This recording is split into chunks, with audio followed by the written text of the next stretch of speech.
Okay, this is a quick video. I've come up with the idea for the carb. I'm not going to buy one because I can't really get one that fits this. And the ones that do fit them are pretty expensive, so I'm going to make my own adapter.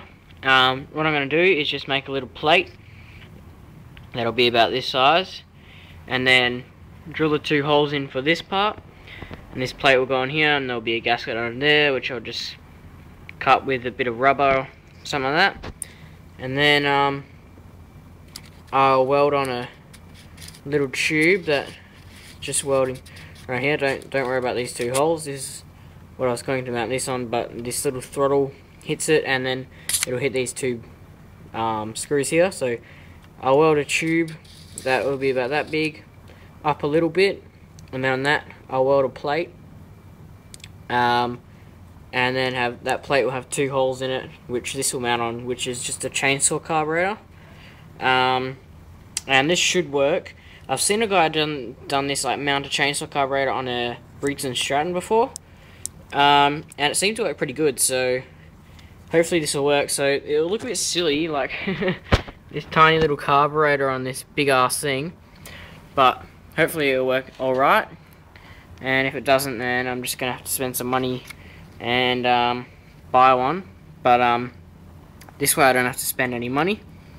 So this is the way I always like to do things, the cheapest way possible. All this plate, it just has to be thin metal, and I can get that from the guy across the road from my dad's factory. He just got a machine shop, he's got the scrap bin, and I'll be able to probably find tube in there, and if I don't, then I'll just have to buy some. And then once I've found the tube, then the plate, yeah, I can just pretty much make all of it.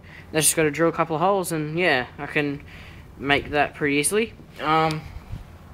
Little thing, the welds on this, when I did it, the welder was screwed up and the gas wasn't coming through, but I didn't even notice. And then I thought it'd be okay. I knew I had to redo it at some stage, but I didn't think it would really break.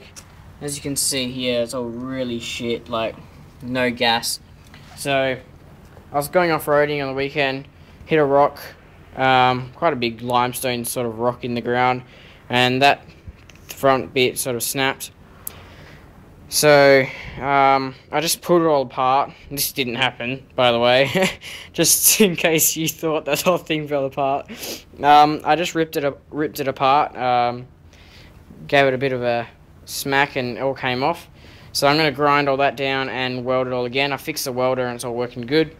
So yeah, I'm trying not to make this video too long. I always seem to make them over 2 minutes, but yeah, so I'm just going to make this little adapter. So I'll make that when I take that to my dad's to fix that. So that'll probably take about an hour to make, or half an hour. Anyway, see you later.